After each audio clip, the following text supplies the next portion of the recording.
আওয়ামী লীগকে নিষিদ্ধ করলে এবং নির্বাচন থেকে দূরে রাখলে দেশের গণতন্ত্র বাধাগ্রস্ত হবে। আপনি যদি একটু বলতেন।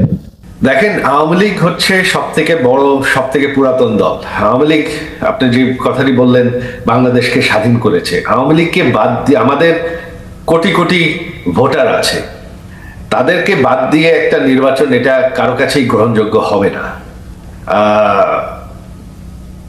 আমাদের দেশের জন্য আন্দোলন করতে হবে। আমরা আন্দোলন করতে চাইনি, আমরা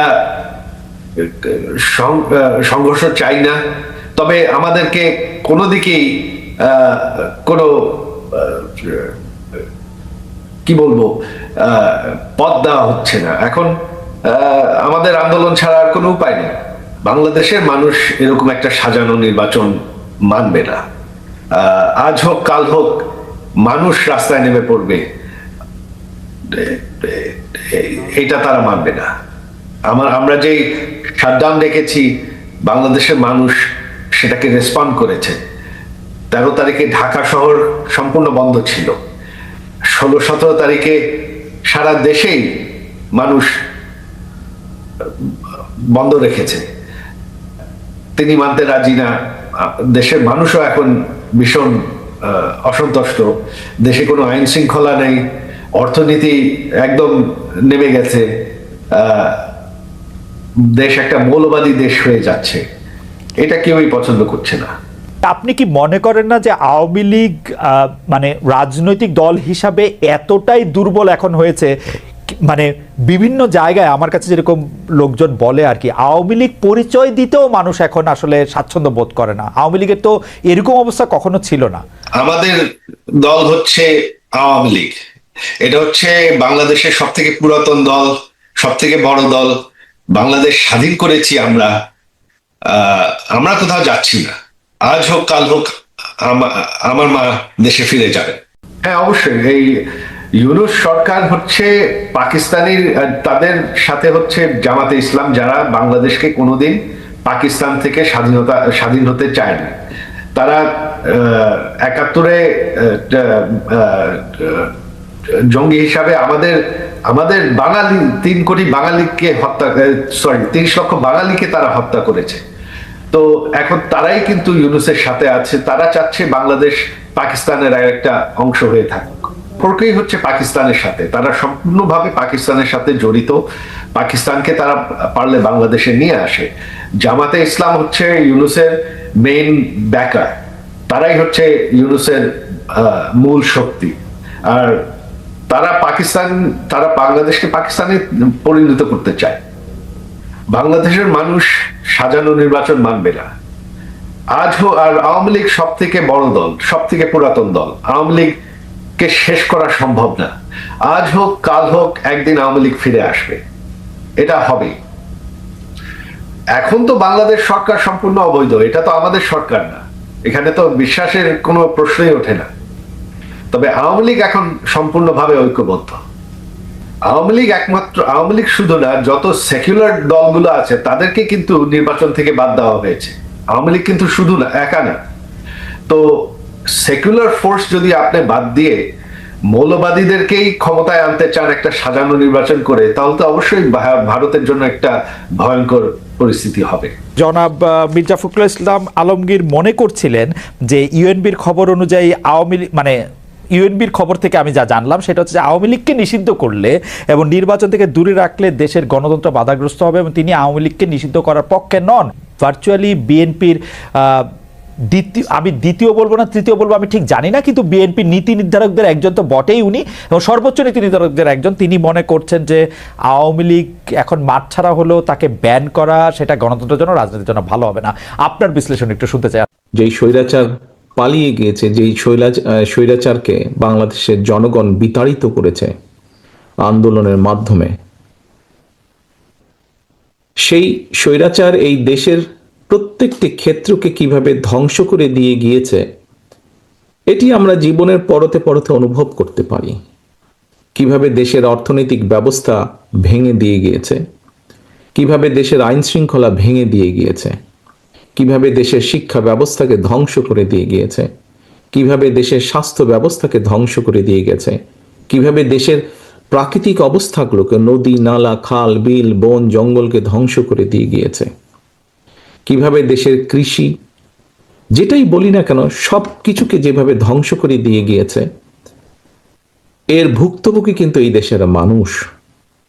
এখন একটি রাজনৈতিক দল হিসাবে এবং এই মুহূর্ত পর্যন্ত আত্মবিশ্বাসের সঙ্গে আমরা বলতে পারি বাংলাদেশের জনপ্রিয় রাজনৈতিক দল হিসাবে বিএনপির দায়িত্ব হচ্ছে দেশকে সঠিকভাবে পরিচালনা করা।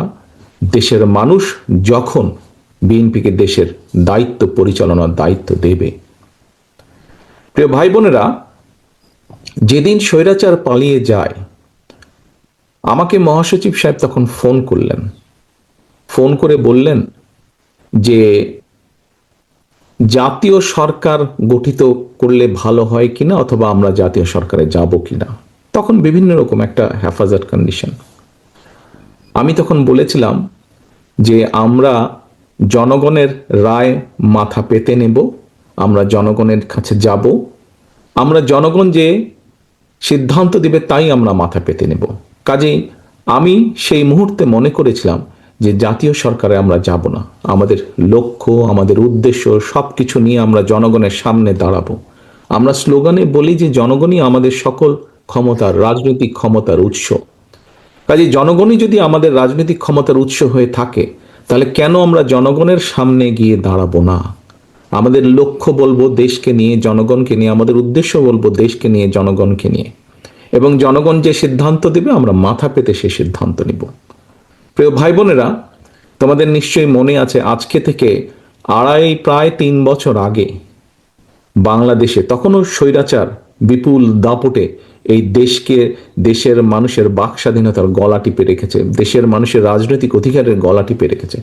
কিন্তু সেই রক্তচক্ষুকে উপেক্ষা করে আমরা দেশের মানুষের সামনে সংস্কার প্রস্তাব দিয়েছিলাম, যেটি 31 দফা হিসাবে পরিচিত সকলের কাছে, তাই নয়? মনে আছে নিশ্চয়ই তোমাদের। এই 31 দফার মধ্যে তোমরা এই 31 দফা মানুষের কাছে নিয়ে গিয়েছ। আজকে আমরা 31 দফার ভেতর থেকে বিভিন্ন শ্রেণীর মানুষের কিভাবে আমরা ভাগ্যের পরিবর্তন ঘটাতে পারি, সংক্ষেপে তোমাদের সামনে আজকে 8টি সাবজেক্ট উপস্থাপন করা হয়েছে। এর মধ্যে আছে, এখানে এক বোন বলেছে সে ক্ষুদ্র জনগোষ্ঠীর প্রতিনিধিত্ব হিসেবে বলেছে, তার প্রশ্নটি অন্যরকম ছিল। অন্য অনেকেই বলেছে, শিক্ষা নিয়ে বলেছে, অনেক কিছু নিয়ে বলেছে। দেখো, বাংলাদেশ যখন 1971 সালে স্বাধীন হয়, সেই স্বাধীনতা যুদ্ধে লক্ষ লক্ষ মানুষ যুদ্ধ করেছে, লক্ষ লক্ষ মানুষ প্রাণ দিয়েছে যুদ্ধে। অর্থাৎ দেশটি স্বাধীন করার জন্য কিন্তু লক্ষ লক্ষ মানুষকে এক কাতারে এসে দাঁড়াতে হয়েছে। আজকে আমরা দেশ গড়ার পরিকল্পনা, এই কাজটি যদি আমাদেরকে সফল করতে হয়, সারাদিন যে সকল বিষয় নিয়ে তোমরা আলোচনা করলে, এই কাজগুলোকে নিয়ে যদি আমাদের সফল করতে হয়, অর্থাৎ দেশকে যদি সামনে নিয়ে যেতে হয়, মানুষকে যদি তার অবস্থান পরিবর্তন করে ভালো অবস্থানে নিতে হয়, তাহলে আমাদের সকলকে কাঁধে কাঁধ মিলিয়ে কাজ করতে হবে। আমি গত 5ই আগস্টের পর থেকে আমি গত প্রায় 1 বছরের বেশি সময় ধরে বলে আসছি যে আমাদের সামনের সময়গুলো কিন্তু খুব ভালো নয়। সামনে অনেক কঠিন সময়ে অপেক্ষা করছে আমাদের জন্য। বিভিন্নভাবে বিভিন্ন রকম ষড়যন্ত্র বিভিন্ন জায়গায় হচ্ছে। এই ষড়যন্ত্র রুখে দিতে পারে এই দেশের জনগণ, এবং এই ষড়যন্ত্র জনগণকে নিয়ে সাথে রুখে দিতে পারে বিএনপি, বাংলাদেশ জাতীয়তাবাদী দল। এই ষড়যন্ত্র রুখে দেবার একমাত্র উপায় হচ্ছে গণতন্ত্র, গণতন্ত্র এবং গণতন্ত্র। আমরা যদি গণতন্ত্রকে প্রতিষ্ঠিত করতে পারি, যে কোনো মূল্যে জনগণের মতামতকে প্রতিষ্ঠিত করতে পারি, তাহলে অবশ্যই অনেক ষড়যন্ত্রকে আমরা রুখে দিতে পারবো। কিন্তু ষড়যন্ত্রকে রুখে দিতে পারলেও তারপরেও কিন্তু সামনে অনেক কঠিন সময়। একটু আগেই আমি বলেছি, এবং তোমরা নিজেরাও জানো, তোমরা আজকে ছাত্র দলের প্রতিনিধি হিসাবে এখানে প্রত্যেকে উপস্থিত আছো, ছাত্র হিসাবে তোমাদের নিজেদের ধারণা আছে। প্রত্যেকটি ক্ষেত্রে একটি অরাজকতা বিরাজ করছে। কাজে আমরা এখানে আজকে অর্থনীতি নিয়ে আলাপ করেছি, আমরা এখানে তরুণ যে সমাজ, কয়েকজন তোমরা প্রশ্ন করেছো, তরুণ যে সমাজ, তাদের সামনে সবচেয়ে বড় যেই সমস্যাটি তাদের কর্মসংস্থানের বিষয়, এই কর্মসংস্থানের বিষয় নিয়ে আমরা আজকে এখানে আলাপ করেছি। আমরা দেশের মানুষের স্বাস্থ্য নিয়ে এখানে আলোচনা করেছি। আমরা এখানে দেশের যে অর্ধেক সমাজ নারী সমাজ, এই নারী সমাজকে কিভাবে ইম্পাওয়ার করা যায় এবং তাদের কন্ট্রিবিউশনকে সমাজের মধ্যে নিয়ে আসা যায়, এবং যেটার শুভ ফল দেশের অর্থনীতি, দেশের সমাজ ব্যবস্থা, পরিবার, স্বাস্থ্য সবকিছুর উপরে সে শুভ অবস্থাটা পড়বে, কিভাবে সেটা করা যায় তা নিয়ে আমরা আলোচনা করেছি। দেশের পরিবেশ নিয়ে আমরা আলোচনা করেছি। দেশের শিক্ষা ব্যবস্থা নিয়ে আমরা আলোচনা করেছি। কিভাবে শিক্ষা ব্যবস্থাকে আমরা গড়ে তুলতে পারি, কিভাবে শিক্ষকদেরকে আমরা গড়ে তুলতে পারি সুন্দরভাবে, কারণ শিক্ষকদেরকে যদি আমরা গড়ে তুলতে পারি তাহলে ভবিষ্যৎ শিক্ষা ব্যবস্থাকেও সুন্দরভাবে গড়ে তুলতে পারবো। কিন্তু এই কাজগুলো করা কিন্তু কঠিন কাজ, নট ইম্পসিবল, কিন্তু অনেক কঠিন কাজ। এবং দেশ এবং জাতিকে যদি নেতৃত্ব দিতে হয় তাহলে অবশ্যই একটি পরিকল্পনা আমাদের সামনে থাকতে হবে।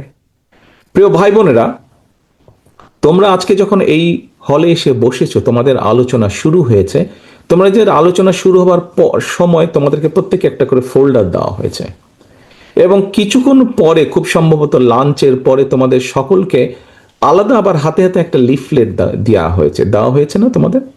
সেই লিফলেটের মধ্যে কি আছে? সেই লিফলেটের মধ্যে কি আছে আমি বলছি। আলাদা একটি লিফলেট তোমাদেরকে দেওয়া হয়েছে। এখানে সোহেল, আজকে যে অনুষ্ঠান পরিচালনা করছে আমাদের জয়েন্ট সেক্রেটারি সোহেল, তার বক্তব্যে সোহেল কিন্তু একটি গুরুত্বপূর্ণ কথা বলেছে। আমি ব্যক্তিগতভাবে বিশ্বাস করি একটি বিষয়, আমরা যতগুলো পরিকল্পনা নিয়েছি, এই পরিকল্পনাগুলোকে সফল করতে হলে যেরকম আমাদের যোগ্য ব্যক্তিদেরকে বিভিন্ন জায়গায় দায়িত্ব দিতে হবে, কিন্তু তার থেকেও দুইটি বড় ইম্পর্টেন্ট বিষয় আছে, যেই দুইটি বিষয়কে যে কোনো মূল্যে আমাদেরকে অ্যাড্রেস করতে হবে। এবং এই দুইটি বিষয়কে যদি আমরা অ্যাড্রেস করতে না পারি, আমাদের পুরো জাতি এবং দেশ সংকটের মধ্যে পড়বে। কি দুটি বিষয়? এক, দুর্নীতি, যে কোনো মূল্যে দুর্নীতির লাগাম টেনে ধরতে হবে। দুই, আইন শৃঙ্খলা পরিস্থিতি, যে কোনো মূল্যে আইন শৃঙ্খলা পরিস্থিতির লাগাম টেনে ধরতে হবে। যদি আমরা দুর্নীতি এবং আইন শৃঙ্খলার লাগাম টেনে ধরতে না পারি, তাহলে আমরা যে পরিকল্পনাগুলি গ্রহণ করেছি মানুষের স্বাস্থ্য নিয়ে, দেশের ভবিষ্যৎ সন্তানদের শিক্ষা ব্যবস্থা নিয়ে, নারী সমাজকে এম্পাওয়ার্ড করার জন্য, দেশের কৃষি ব্যবস্থা, প্রত্যেকটি পরিকল্পনা আমাদের বাধাগ্রস্ত হবে, স্লো হয়ে যাবে আমাদের। সেজন্যই আমাদের সরকার গঠনের সুযোগ পাওয়ার সাথে সাথে সর্বপ্রথমে আমাদেরকে নজর দিতে হবে, সর্বপ্রথমে আমাদেরকে ব্যবস্থা করতে হবে দুর্নীতির লাগাম কিভাবে আমরা টেনে ধরব। প্রিয় ভাই বোনেরা, তোমাদের হাতে যে লিফলেটটা দেওয়া হয়েছে, এই লিফলেটের মধ্যে একদম তথ্য দিয়ে উপস্থাপন করা হয়েছে যে বিএনপি 2001 সাল থেকে 2006 সাল পর্যন্ত যখন দেশ পরিচালনার দায়িত্বে ছিল, তার আগে এই যেই স্বৈরাচারকে বিদায় করা হয়েছিল, সেই স্বৈরাচার যখন দেশ ক্ষমতায় ছিল, সেই সময় কিভাবে তারা দুর্নীতি ছেয়ে ফেলেছিল দেশকে, এবং 2001 সালে দায়িত্ব পাবার পরে কিভাবে খালেদা জিয়ার সরকার ধীরে ধীরে ধীরে ধীরে দুর্নীতির অবস্থার উন্নতি ঘটিয়েছিল, দুর্নীতি থেকে ধীরে ধীরে কিভাবে দেশকে বের করে নিয়েছিল, একটি আন্তর্জাতিক সংস্থার যে অ্যানালাইসিস, সেই অ্যানালাইসিস একদম পুরা সুন্দরভাবে তোমাদের সামনে তুলে দেওয়া হয়েছে সেই লিফলেটটার মধ্যে। কাজেই আমরা দৃঢ়ভাবে, অত্যন্ত আত্মবিশ্বাসের সঙ্গে বলতে পারি, এই বাংলাদেশে যদি দুর্নীতির লাগাম টেনে ধরতে পারে, তাহলে একমাত্র বাংলাদেশ জাতীয়তাবাদী দলই পক্ষেই সেটা সম্ভব। সেটি করা সম্ভব একমাত্র কারণ আমরা অতীতে করেছি, আমরা ইনশাল্লাহ ভবিষ্যতে দেশের মানুষ দিলে ভবিষ্যতে ইনশাল্লাহ আমরা সেই কাজটি করিয়ে দেখাতে পারবো। প্রিয় সহকর্মীবৃন্দ,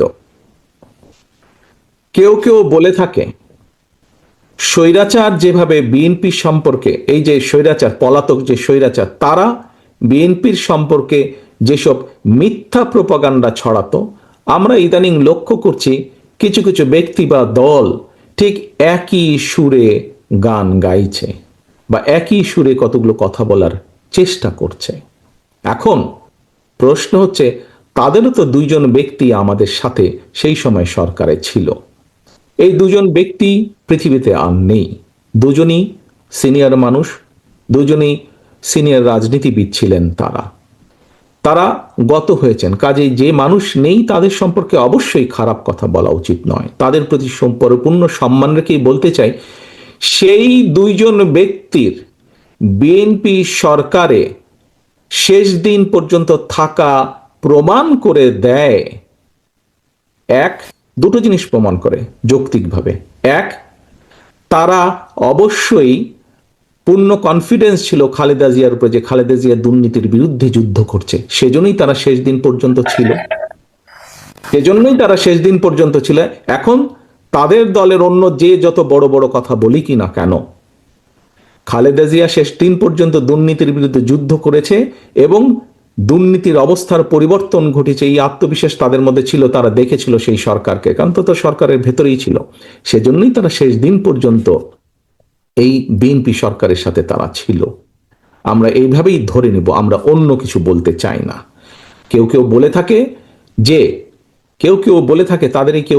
থাকে যে তাদের বিরুদ্ধে কোনো কিছু অভিযোগ পাওয়া যায় না। আজকে যখন নিরপেক্ষ কোর্ট বসেছে, স্বৈরাচারের সময় আমরা দেখেছি কিভাবে আদালতকে ইনফ্লুয়েন্স করা হতো, কিন্তু স্বৈরাচার পালিয়ে যাওয়ার পরে মোটামুটি আমরা বলতে পারি যে আদালত এখন নিরপেক্ষতা আমরা আশা করি। সেই নিরপেক্ষ আদালত থেকে আমরা দেখেছি কারো বিরুদ্ধেই কোনো জিনিস প্রমাণিত হয়নি, এটি ছিল প্রোপাগান্ডা। কাজেই আমাদেরকে আজকে এই কনক্লুশনই আসতে হবে যে একমাত্র বিএনপি পেরেছিল দেশকে দুর্নীতি থেকে বের করে নিয়ে আসতে। ইনশাল্লাহ আগামী দিনেও বিএনপি পারবে। এবার আসো আইন শৃঙ্খলা। এবার আসো আরেকটি বিষয় আমি উল্লেখ করতে চাই তোমাদের সামনে, সেটি হচ্ছে আইন শৃঙ্খলা পরিস্থিতি। প্রিয় ভাই বোনেরা, তোমাদের অনেকেরই বয়স তখন